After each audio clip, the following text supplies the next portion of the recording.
اور اگر فدیہ دے چکے ہیں تو ان کا فدیہ معتبر نہیں ہوا، بلکہ چھوٹے ہوئے تمام روزوں کی قضا کرنا ان کے ذمہ لازم ہے۔ نمبر 6، روزوں کے فدیے کی وصیت کرنا۔ شیخ فانی یعنی وہ بوڑھا شخص جس نے طاقت نہ ہونے کی وجہ سے روزے نہیں رکھے، یا اس کے علاوہ کوئی اور شخص جس کے ذمے میں روزے قضا کرنے باقی تھے اور اب وہ زندگی کے آخر سانسیں لے رہے ہیں، تو ان کے لیے ضروری ہے کہ ہوش و حواس کی حالت میں ہونے کے وقت ہی وہ اپنے قضا روزوں کے بقدر روزوں کا فدیہ ادا کرنے کی وصیت کر دیں، تاکہ ان کے چھوڑے ہوئے مال کے 1/3 حصے میں سے ان کا فدیہ ادا کیا جا سکے اور وہ روزہ نہ رکھنے کے گناہ میں پکڑے نہ جائیں۔ نمبر 7، کسی شخص کے ذمے روزے ادا کرنے باقی تھے کہ روزے ادا کرنے یا چھوٹے ہوئے روزوں کی قضا کرنے سے پہلے ہی وہ مر گیا، اب اس کے وارثین اور رشتہ دار وغیرہ چاہتے ہیں کہ مرحوم شخص کے روزوں کا فدیہ ادا کر دے، تو اس بارے میں سمجھنا چاہیے کہ اگر مرحوم نے خود ہی روزوں کا فدیہ ادا کرنے کی وصیت کی تھی تو سب سے پہلے اس کے چھوڑے ہوئے مال کے 1/3 حصے میں سے وصیت کے مطابق اس کے روزوں کا فدیہ ادا کیا جائے، پھر باقی 2 حصے ورثہ میراث کے طور پر آپس میں تقسیم کر لے۔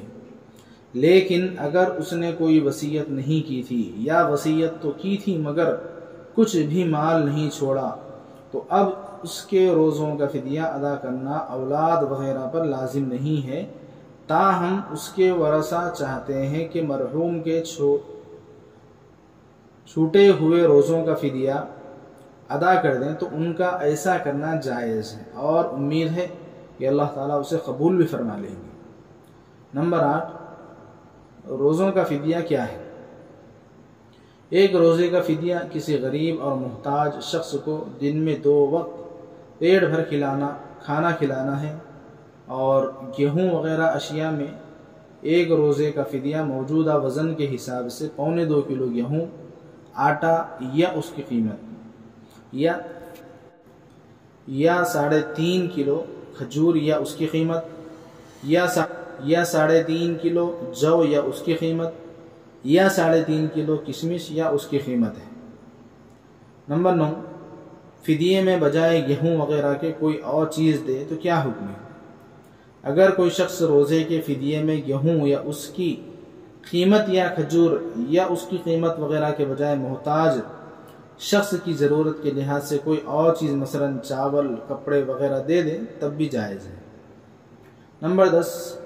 کئی روزوں کا فدیہ ایک شخص کو دینا کیسا ہے؟ ایک روزے کا فدیہ ایک شخص کو یا کئی روزوں کا فدیہ ایک شخص کو دے دینا جائز ہے، ہاں البتہ ایک روزے کا فدیہ 2 مسکینوں میں تقسیم کرنا اگرچہ مفتہ بھی قول کے مطابق جائز ہے، تاہم ایسا کرنا اچھی بات نہیں۔ نمبر 11، روزے کا فدیہ کن لوگوں کو دیا جائے؟ روزے کا فدیہ بھی انہی لوگوں کو دینا جائز ہے جن کو زکوٰۃ دی جا سکتی ہے، لہذا کسی غیر مسلم کو یا سید گھرانے والے شخص کو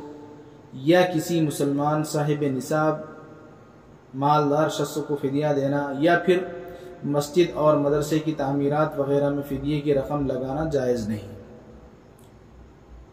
اس طرح جن رشتہ داروں کو زکوٰۃ دینا جائز نہیں ہے ان کو فدیہ دینا بھی جائز نہیں ہے۔ نمبر 12، فدیہ رمضان کے شروع میں ادا کرے یا آخر میں؟ ویسے تو ہر شخص کو چاہیے کہ ماہ رمضان کے روزے رکھنے کا کامل عزم اور ارادہ کرے، بلکہ ہر دن روزہ رکھنے کی کوشش بھی کرے، تاہم شرعی تفصیلات کے مطابق جس شخص کو روزہ نہ رکھ کر فدیہ ادا کر دینے کی اجازت ہے، ایسا شخص رمضان کے شروع میں بھی پورے روزوں کا فدیہ ادا کر سکتا ہے، یا چاہے تو رمضان کے آخر میں بھی فدیہ ادا کر سکتا ہے، بلکہ ہر روزے کا فدیہ علیحدہ ہر دن ادا کرنا بھی جائز ہے۔ نمبر 13، فدیہ ادا کرنے کے بعد اگر ٹھیک ہو جائے تو کیا حکم؟ کسی شخص نے روزے کا فدیہ ادا کر دیا تھا لیکن بعد میں اسے مزید زندگی مل گئی، یا بوڑھا اور کمزور تھا مگر اسے قوت اور مضبوطی حاصل ہو گئی،